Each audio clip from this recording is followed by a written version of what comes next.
Good morning, everyone. Thanks for joining me here on the WITN First Alert Desk at 8 o'clock. Hope you all have been having a great Wednesday morning so far. Just another one of those beautiful mornings where it starts out pretty cool and it's going to end still fairly just a really nice afternoon, comfortable. So I hope you all enjoy that. The temperatures are going to bump up a little bit starting tomorrow and going into the weekend, but it's not going to last very long. Jim's going to talk about that just a little bit more in a few moments, but looks like the rain is going to be staying away. We do have some rain chances as well going into next week, but it does sound like those rain chances are going to stay away for the ECU game and maybe the Collard Festival as well if you're heading out to Ayden this weekend for that. We'll talk all about that in just a few moments. Before we dive into that forecast, we do have a story out of Kinston. The Kinston City Council has been having conversations about possibly donating a historic mill owned by the city for quite a while now. They've been trying to talk about the Glen Raven Mills property. They're looking to possibly donate it to Smart Kinston City Foundation just so they can give it new life. One of the ideas that was being tossed around was that the foundation was going to create a new space for festivals or a training facility. Just a lot of really great ways to, continue the revitalization efforts in the city. But they did decide to table the talks just to kind of formulate a deeper plan. But we do have a story about it, just kind of talking to residents about what they think would be beneficial for this property.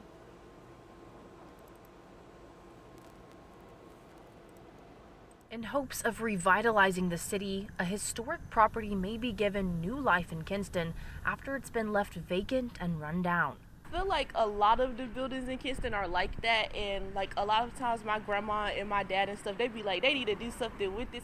The City Council is considering donating the Glen Raven Mills property to the Smart Kinston City Foundation, according to City Council members. Residents like Malaysiana Davis are excited about the possibilities of what Kinston could become with renovations like this. It's kind of sad to drive through, like especially this downtown area where like a lot of stuff is real historic. It's kind of sad to see it like that and nobody's doing nothing with it. So I think it'll be a good thing if they do. Now, the city is set to consider a developer agreement with the foundation at a City Council meeting Tuesday night. While some concerns, like the project's cost and impacts to traffic, have been brought up at past meetings, others say that keeping old properties from going to waste makes them feel close to their Kinston heritage. It made me remember my parents. I grew up in Kinston all my life, and my mother and father and grandma and all of them were staying in Kinston. Smart Kinston hopes to use the historic property for everything from concerts and festivals to a training facility.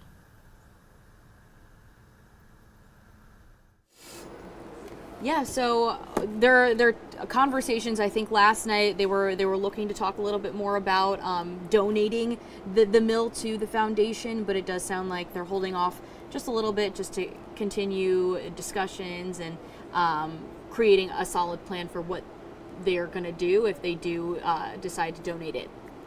Yeah, I mean, I love the idea of repurposing these old buildings, but I've driven by that mill many times.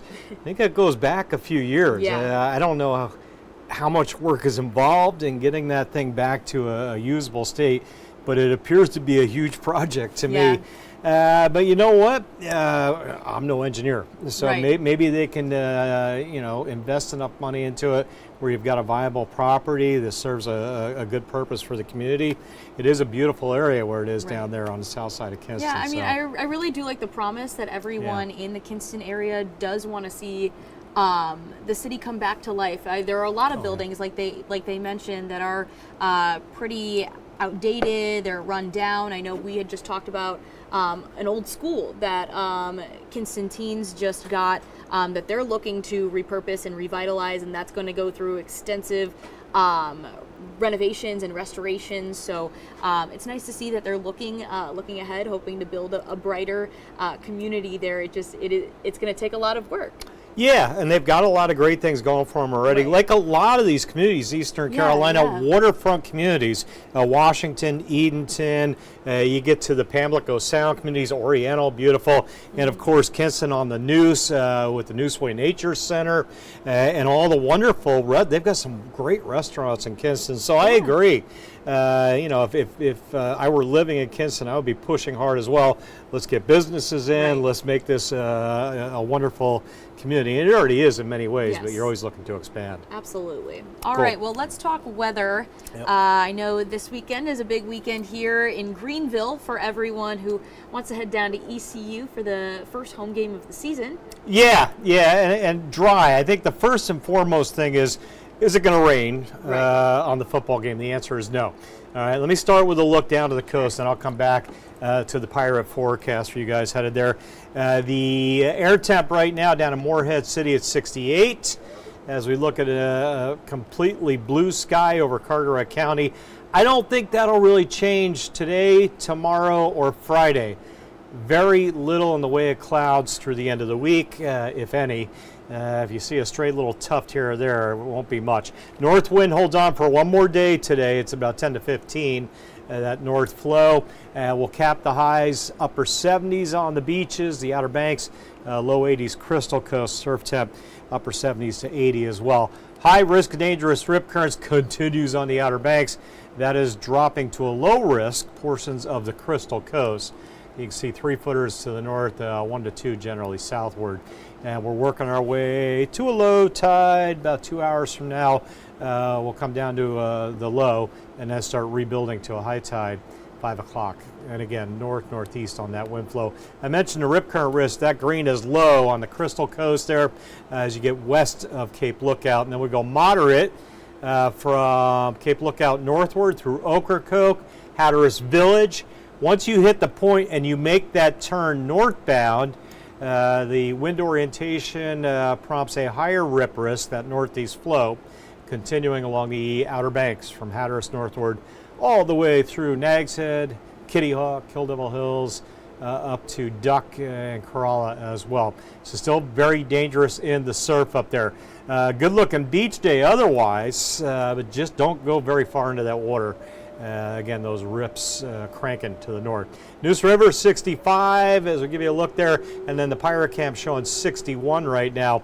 The Pirate game Saturday, opening up their first home game of the season with a hot 90-degree tailgating temp. Get the ribs going, slap on some sunblock as you base the ribs. South at about 5 to 10 on the winds, and we'll be at 80, I think, coming home Saturday evening. Rain, nope, should be good for the game. 2 days at 90 or better inland, Friday and Saturday. And then Sunday, rain chances perk up to 20% Saturday as a just in case. Me covering myself, but I don't see much there. Should be okay on rain chances. Sunday, late day, that's more of a legit 40%. Late afternoon arrivals. So Sunday, generally the bulk of the daytime hours, dry.